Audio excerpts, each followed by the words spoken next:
Hi, everybody. When I created this course a couple of months ago, I thought COVID was going to be the pressing thing on all of our minds that was going to take up all of our emotions, all of our headspace. But now that we see these protests and uprisings in particular cities in the aftermath of George Floyd's murder, I wanted to offer a video that could give you some sort of background. If you're searching for some knowledge, some background as to why these uprisings might actually happen. And I wanted to give you something. I teach a course on mass incarceration here. It's the most popular course that I teach. It fills up in like a day. It's at the 3,000 level. So, if you're searching out a course and you find this interesting, look for that. It's History 3336, and it's called History of Mass Incarceration. But I want to give you just some background here. I think that you might find useful. So I'm going to share my screen.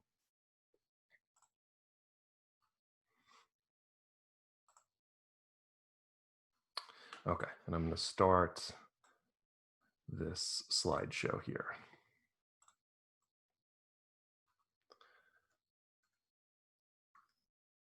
All right, so I want to start with, how do historians try to understand these uprisings? Why would we use a term like uprisings when some people use the term riot that are unfolding in cities across the country? The reason why we don't like the term riot is not because we want to downplay the property destruction and those sorts of things. The reason why we don't like the term riot is riot has come to be seen as something that's apolitical, meaning there's no sort of rhyme or reason behind it. People just want free stuff and to break things, and they're not doing it for any particular reason except they want to break stuff. And that's clear. That's not true. It's clearly not true. Perhaps that there are a few people who just like to break stuff there or steal stuff, but overall, this has a political purpose behind it. And that's why we call it an uprising. This is a reaction to a political problem as people see it, right? People didn't just get up one day and they decided they want to go loot a store. And so using a term like uprising or rebellion really makes front and center what sort of problems are people trying to address, or what sort of problem has led to this particular acts in these cities. The other thing, the framing that we like to look at is this idea of kindling versus spark. So the spark itself is George Floyd's murder, right? But George Floyd's murder alone would never lead to the sorts of uprisings that are in these cities. And so as historians, we understand that any sort of spark needs kindling, right? Just as if you're trying to make a fire and you're going camping or in your backyard or whatever, you can't just get out a match and throw it somewhere and then a fire starts. You need this kindling down below that allows the fire to have its fuel, right? And so the kindling is all of this stuff that's going on that piss people off, right?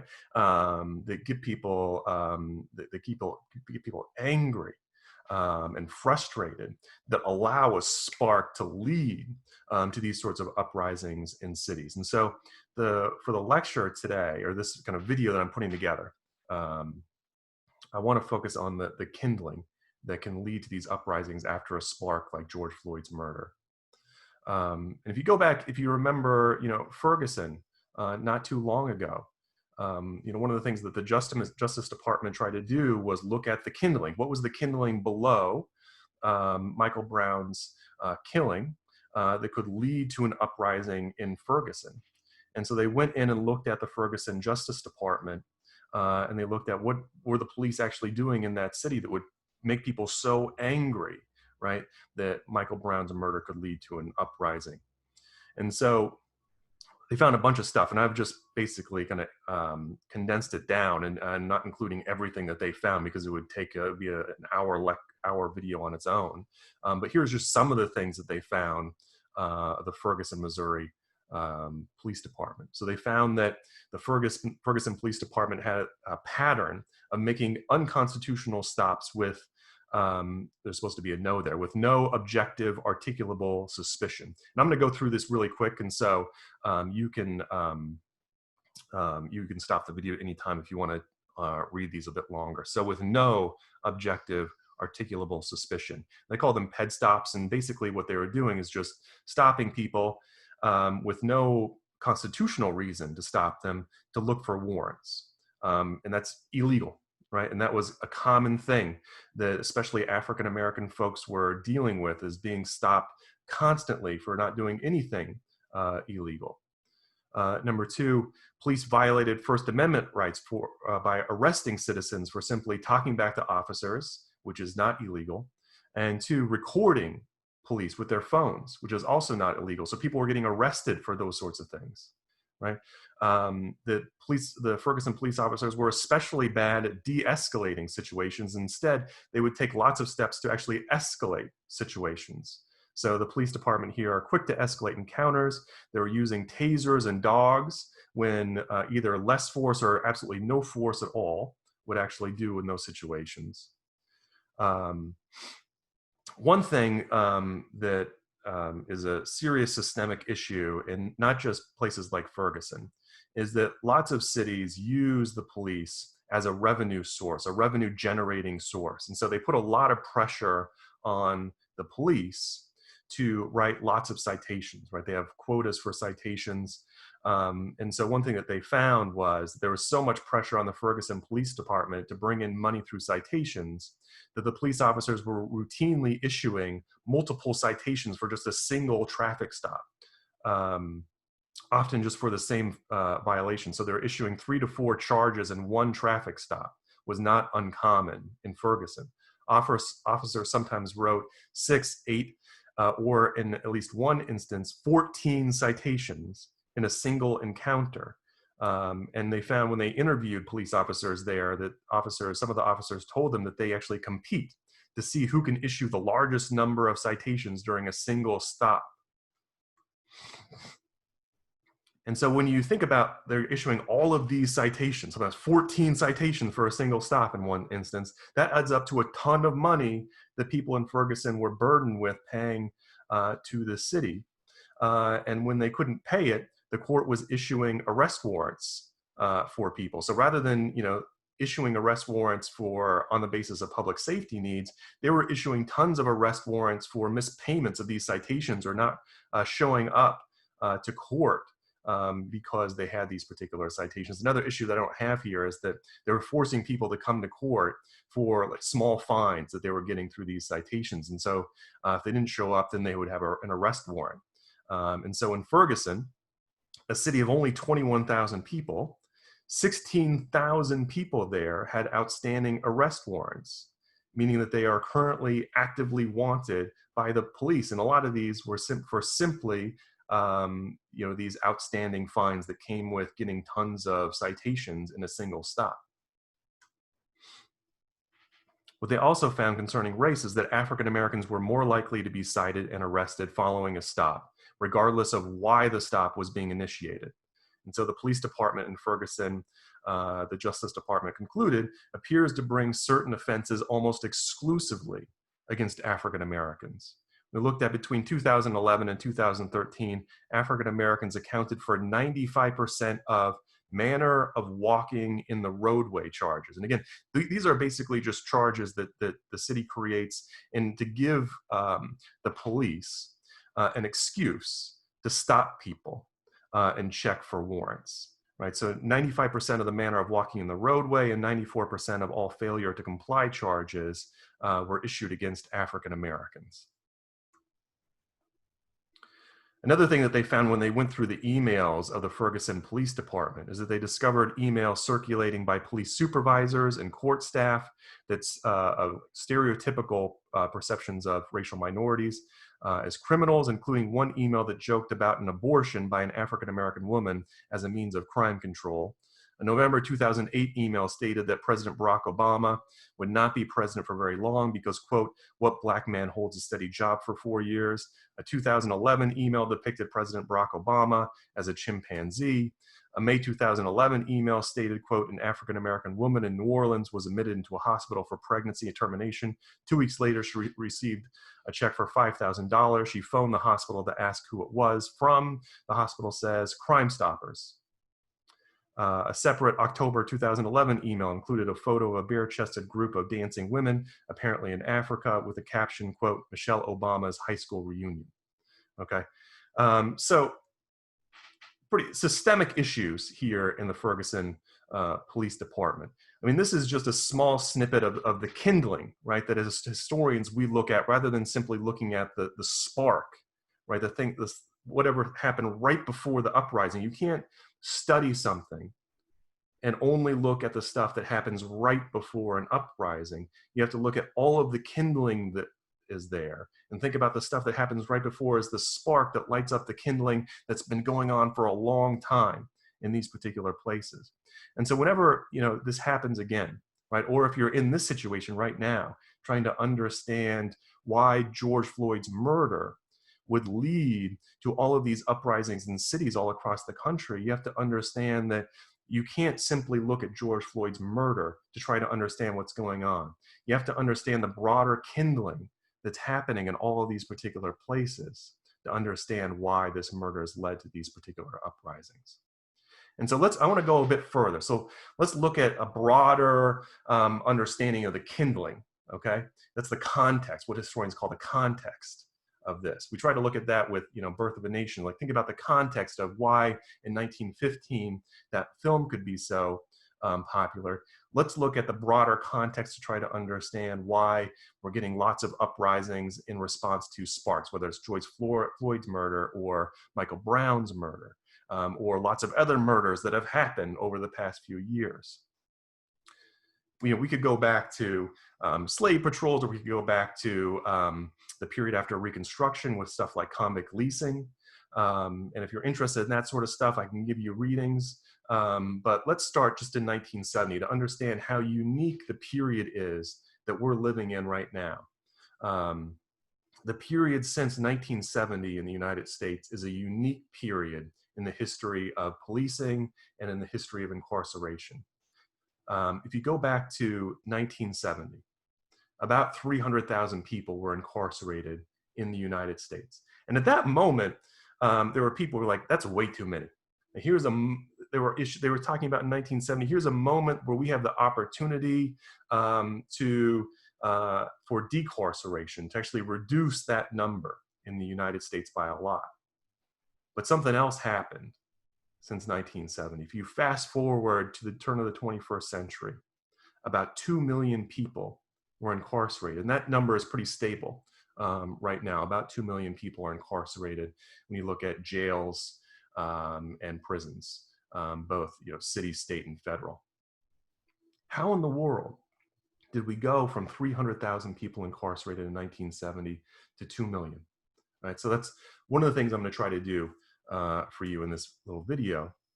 You can look at this nice little graph, this chart here that shows this growth in incarceration in the United States. And you can see the massive takeoff right here. So it starts in 1925 when we really started to have like pretty, you know, somewhat accurate numbers. And then you can see the explosion here after 1970 in incarceration rates. And just to look at the scope of this, right? In 2007, I'm using, this is kind of an old lecture, so I'm using some outdated statistics here, but know that numbers have been pretty stable.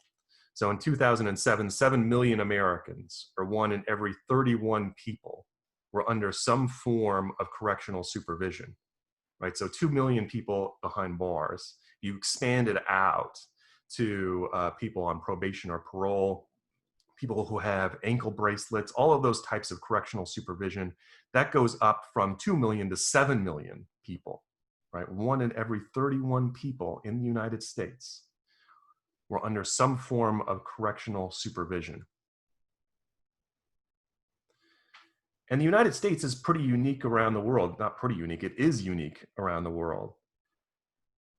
If you look at that period between 1970 and 2013, more people were incarcerated in the United States than any country in the world. We have no competitors. If you think about it, we have about 5% of the population in the United States. We have 25% of the world's prisoners in the United States. And so why? Okay. One piece of this story is the war on drugs. So if you look at 1970, about 322,000 drug-related arrests. Fast forward to 2000, 1.3 million drug-related arrests in the United States. Between 1985 and 2000, drug convictions accounted for about 2/3 of the increase in federal prisons and half of the increase in state prisons. 2005, 4/5 of the drug arrests were only for possession, by the way, not only 1/5 for sales. And so you can see kind of how the war on drugs has targeted particular people. Nearly 80% of drug arrests in the 1990s is attributed to the possession of marijuana, not drugs that people are more concerned with, like crack or cocaine or meth. When you look at, the 1980s is really a period where this takes off. 1990s accelerates it even more. But if you go back to Ronald Reagan's war on drugs, you can see just the amount of spending that the United States begins to start allocating. And a lot of this stuff either goes to the FBI. It also goes into local and state law enforcement coffers. We also see is as this money starts to go into drug enforcement for arresting people, for policing drugs, for incarcerating, the money that the federal government actually spends on drug treatment goes way down. Okay. Another thing that we start to see here is, and one of the questions you might have is, why do the police almost kind of look like the military? And we kind of call that the militarization of police forces in the United States. That is not how it's always been. One of the reasons why is because the federal government has actually handed over a lot of military equipment to local, state, and federal police agencies. And there's a piece of legislation here, this 1981 Military Cooperation Act with Law Enforcement Act, has facilitated that transition of military equipment to police agencies. We look here, just a crazy number. In 1997 alone, the Pentagon handed over more than 1.2 million pieces of military equipment to local police departments. You look at what police departments are actually requesting. Look at the stuff that they've actually requested: Black Hawk helicopters, M16 rifles, grenade launchers, bulletproof helmets, night vision goggles. Now, the other thing that is kind of facilitated so many arrests in these police departments is the fact that the federal government began to allow local police departments to make money off of arresting people who were possessing drugs, right? And so, you could repossess, you could take into a police department's possession cars, planes, property, individual property, because it was used to transport drugs. So traffic stops became a really important way to do this. If a police officer found drugs in someone's car, the police department could take possession of that car, sell it at auction, and that local police department could get 80% of the value assets value that they make at auction. So it became a way to fund these police departments. Now, the other part of this is not just in the war. This is an example from the war on drugs, but this includes also violent crime. Is what happens is in the 1970s, 80s, 90s, is that the penalties for committing any crime, whether it's drugs, whether it's violent crime, whether it's property crime, go way up. And so not only are people being arrested more, but they're staying in prison for a much longer period of time. And so we get a lot more mandatory minimums. Get a lot less discretion that judges have when someone comes into their courtroom is convicted of a crime. Judges have a lot less discretion about what sort of sentence that they can actually give to particular people. They have a minimum which is very high for things like drug and violent crime and even property crime sometimes. Get the invention of 3 strikes and you're out, which put people in prison for the rest of their lives after 3 felonies. And so if you look at the state level by 2000, 30 states had abolished limited parole, so it's harder to get out of prison. 24 states had introduced 3 strikes laws, up from 0. 40 states had introduced truth in sentencing laws, up from 3. So all things that are there to put people into prison for much longer periods of time. And so if you look at 80s and 90s, the chances of receiving a prison sentence following an arrest increased by more than 50%, and the average length of sentences served increased by 40%. Again, that's not just the war on drugs, it's for all types of crimes. Something else that began to change is the way the police policed. And so if you've ever heard of stop and frisk, right? That's something that becomes that the Supreme Court allows under the Constitution in 1968. And a very minimal standard is involved there. A police officer simply needs to have reasonable, articulable suspicion in order to stop and frisk someone. And if you look back to what we were talking about in Ferguson, a lot of times the police officers ignored that minimum standard, right? They were stopping people without even the very low standard of reasonable, articulable suspicion. Previously, before this, police officers needed, in order to meet the Constitution, they needed a warrant or probable cause, which is a much higher standard than reasonable, articulable suspicion to stop and search somebody, right? And so the abilities of officers to actually stop and make contact with people increases exponentially by the late 1960s and early 1970s. What we call pretext stops begin to be a standard practice in police departments around the country, which means stopping individuals for minor traffic violations or street violations. So think back to Ferguson, that manner of walking in the roadway crime becomes a pretext to stop people and search for drugs or check for warrants. So again, another way in which police come into contact with people much more frequently, and often becomes a way to target, African Americans, Hispanic Americans are, deal with this much more than other demographics. All right, limiting meaning of a search. Okay, so we started to see, some changes here in the Supreme Court, where, for example, for a long time, using a drug dog wasn't even considered a search, so it didn't have to meet the standards of things like Terry v. Ohio or other constitutional measures. The Supreme Court has slowly begun to limit that, but the police have found ways to kind of circumvent some of these limitations. But technically, police officers are supposed to have at least reasonable, articulable suspicion to use a drug sniffing dog, whereas before they could just use it without any sort of suspicion. Okay, back to the militarization of the police. We see suddenly these SWAT squads. In 1972, there were only a few hundred what we could call them paramilitary drug raids.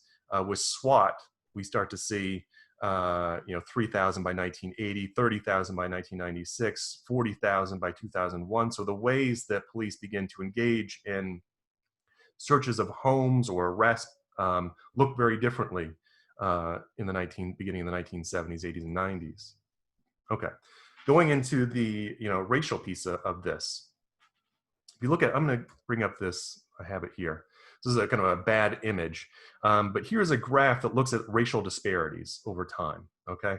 And so these X's here, this line with X's, represent African-American arrest rates, okay? So this is per 100,000 over here. So this is right here is at 100 per 100,000. And down here is the white arrest rates per 100,000. So you go back to 1926, these disparities are pretty darn big. right? And this is double at least all the way through. Look what happens by the mid-1970s, and look at the massive racial disparities in, I believe this is arrest and not imprisonment, but I clicked off. I think, nope, this is actually imprisonment. These are the disparities in imprisonment rates. Look at the massive disparity that you begin to see in the 1970s and 1980s. It was already big here, but this is huge. So if we look at this, this is over 6 times a difference in arrest rates here, or imprisonment rates here. So you think about kindling, right? The kindling behind these uprisings, you have to think about these massive racial disparities.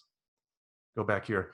Between 1925 and 1970, the number of African Americans in federal state prisons increased by 52,000. And then if you go to 1970 and 1995, where we see this big uptick, number of African Americans in prison increased by 1.2 million, right? In 2006, 1 in every 15 Black men over the age of 18 and 1 in every 9 aged 20 to 34 were incarcerated. In the 1990s, more African Americans were in prison than in college or university. 9% of the world's prison population is African American, right?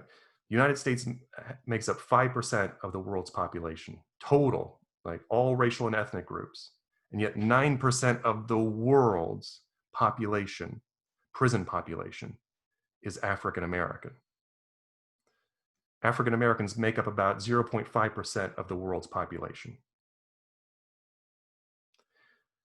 There are more African Americans under correctional control today, meaning jail, prison, parole, probation, the electric bracelet, than were enslaved in 1850.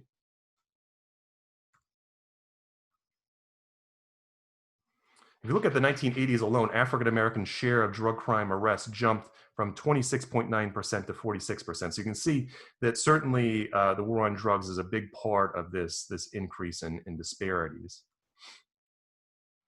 One thing that we find, you say, well, you might say to those disparities that, well, clearly just African Americans use drugs and sell drugs at higher rates, but actually we have a ton of data on this, and that's not true. So if you look at marijuana, for example, which if you think back to that data that I was told you early on, is that most of these drug arrests are for marijuana and not for other drugs.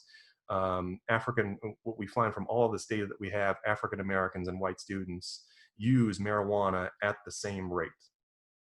And yet there's a massive disparity in arrests and incarceration. We look at other drugs. Studies done by the National Institute on Drug Abuse and the National Household Survey on Drug Abuse concluded in 2000 that white students use cocaine at 7 times the rate of Black students, use crack cocaine at 8 times the rate of Black students, and use heroin at 7 times the rate of Black students. And yet there's a massive disparity between racial disparity in incarceration and arrests. They found that whites between the ages of 12 and 17 were also more than 1/3 more likely to have sold illegal drugs than African American youth, and yet African American youth are arrested and incarcerated at much higher rates. The majority of Americans who use and deal drugs are white. However, 3/4 of all drug crime prisoners are either Black or Latino. So why is there this disparity? Thinking back to stop and frisk, what I was mentioning before, New York Times had this amazing map of New York City. When New York City put a lot of emphasis on stop and frisk, and they used that for promotions and merit raises and all these sorts of things, they had these forms that police officers would fill out every time they stopped and frisked anybody. And so they put the address down and the information of the person and all those sorts of things. And they had an incentive to do that, collect it, and turn it in, because the more stop and frisk they actually did, the bigger raises they could get and the promotions that they could actually get. And so we have all of this data because of those forms that people filled out. And so the New York Times collected that information one year and put it on a map. And they mapped it by address that the officers had actually used and put on the stop and frisk forms. And you could go through this map and you could go to an intersection, and you could see in the white areas of New York City, very few stop and frisks. And then if you scroll up to a place like Harlem, you could see the massive disparity in the number of stop and frisks that were conducted in those particular areas. But unfortunately, I can't show it to you. It's such a good, it was such a good image to be able to use, but no more.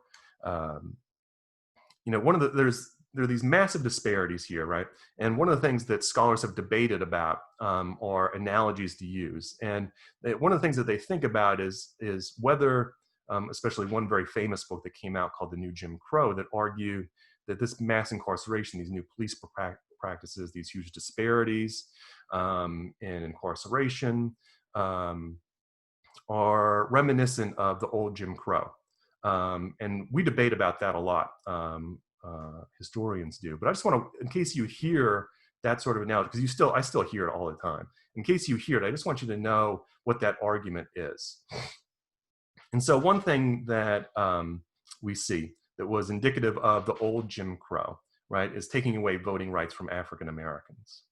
But if you look at what one scholar, Michelle Alexander, calls the new Jim Crow, is that these police practices, arrests, and incarceration also take away African American voting rights at disproportionate rates. And so if you look at today, obviously the African American population is larger, but this is still a surprising statistic. More African Americans are disenfranchised, meaning they can't vote today, than in 1870. Look at 2006, 48 states had passed laws that took away ex-offenders' voting rights, which means 47 million Americans, 1/4 of the American population had a criminal record, which means lots of people cannot vote today because of this. And because there are these massive racial disparities in incarceration, it means that African Americans, far more African Americans, can't vote than other groups. 19 states created these laws, disenfranchising laws, between 1865 and 1900. So already these laws have a component to restrict African American rights, the intention to. And so we see the legacies of those things at work today. Look at what some scholars call disenfranchised counties, because they have so many people who can't vote because of these laws that don't allow ex-offenders to vote. One of them is in Texas, Concho County, which 33% of the population there cannot vote because they're an ex-offender. That has a pretty big impact on national elections. So scholars look back and they think about, and this is not perfect data, because you can never 100% predict how someone who didn't vote would vote, right? But they look at the percentage of particular racial and ethnic groups who vote with a particular party, and they map that on to think about how they might vote, and then they think back, okay, so what percent, and then also what percentage of that particular population actually does vote in the first place. So there's all these sort of factors that they try to control for, and they look back and think about, okay, so if these laws weren't in place, how might they impact national elections? And so those studies suggest, right, that without these laws in place, Democrats would have controlled the Senate from 1986 to 2000. Democrats would have also won the 2000 and 2004 presidential elections. These are kind of older studies, so we don't know how they might have impacted the last presidential election. But it's one of the reasons why it's really difficult to get support to reform these particular laws. And we have started to see some reform, by the way. But when a particular reform would impact one particular party so negatively, right, it's hard to get bipartisan support behind these particular reforms, right? So it's one of the reasons why I think we still have a lot of these laws on the books. Another way that this impacts elections, this is New York, right? If we go down here, this is a kind of interactive map here.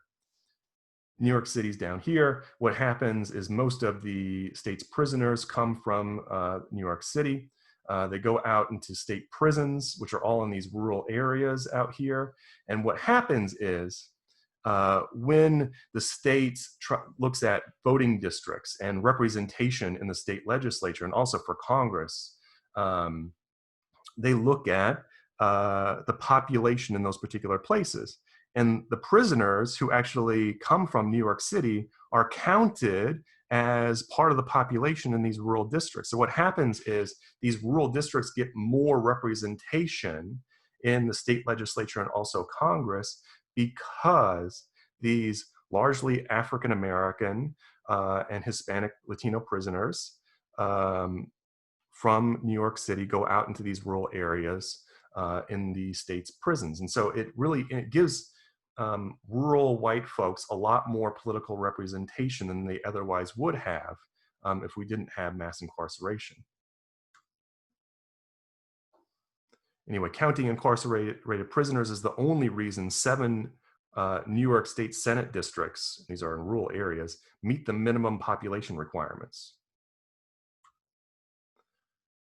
Okay, so away from voting now.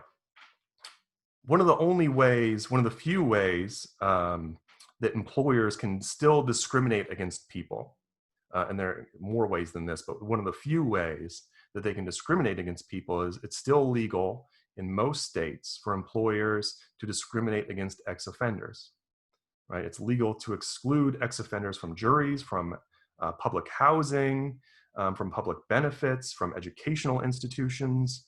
And so if you ever hear a campaign for getting rid of the box that they're talking about on applications for whether it's public housing or any sort of housing, private housing too, you're trying to get into an apartment or rent a house, you're trying to get into a school, there's usually a box there that asks you whether you're an ex-offender.